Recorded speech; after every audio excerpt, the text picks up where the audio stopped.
கிட்ட வந்து ஓரளவுக்கு ஒரு உரிமை இருந்தது எனக்கு, வீட்டுக்குள்ளேயும் சரி வெளியிலயும் சரி. இவன் ஏதாவது சொன்னா வந்து கேட்டுப்பாரு அப்படிங்கிற மாதிரியான.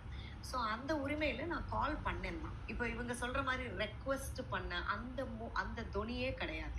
ஐ வாஸ் லைக், நான் உங்களை பத்தி எதுவுமே பேசல இல்லடா, வெளியில வந்ததுக்கு அப்புறமேட்டும் ஏன் என்னுடைய அம்மாவை வைத்து நீங்க கலாய்த்து வீடியோ போடுறீங்க அப்படிங்கிற ஒரு கேள்வி மட்டும்தான் எழுப்பினேனே தவிர்த்து, எதற்காக டீஃபேம் பண்றீங்க?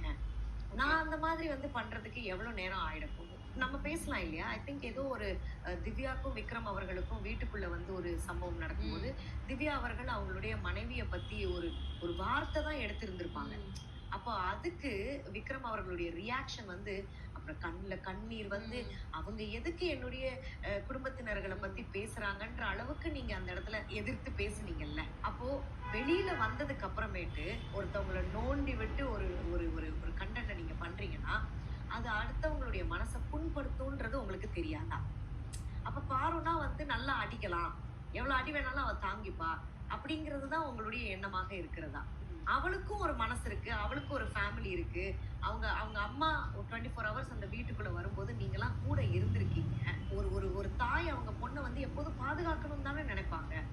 அவங்க என்ன சொல்லிட்டாங்க, ஒரு பாரதி கண்ட பெண்ணா அப்படின்ற மாதிரி எங்க அம்மா பேசுனது, அத உங்களால ஏத்துக்க முடியாதா? அப்போ ஒரு தாய் இல்லாம வேற யார் வந்து தான் பொண்ணுக்காக பேசுவா இன்டர்வியூல?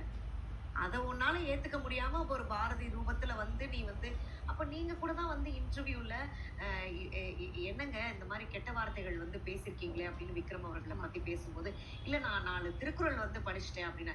ஒரு ஒரு உலக பொதுமறை திருக்குறளை வந்து நீங்க கலாய்க்கிறீங்க. அப்போ இவருடைய நேச்சர் இதுதானா? சரி, வீட்டுக்குள்ளதான் வந்து நீங்க ஒரு ஒரு உங்களுடைய அந்த ரூபங்கள்ல வந்து அக்ரெசிவா காட்டணும்ன்றதுக்காக பாருவோட மோதி நீங்க ஒண்ணு பண்றீங்கன்னா, வெளியில வந்ததுக்கு அப்புறமேட்டும் ஏன் இந்த உக்கிரத்தை வந்து காட்டுறீங்க?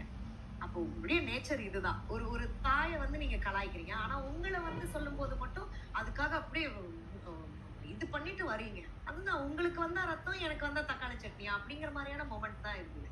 சோ அதத்தான் நான்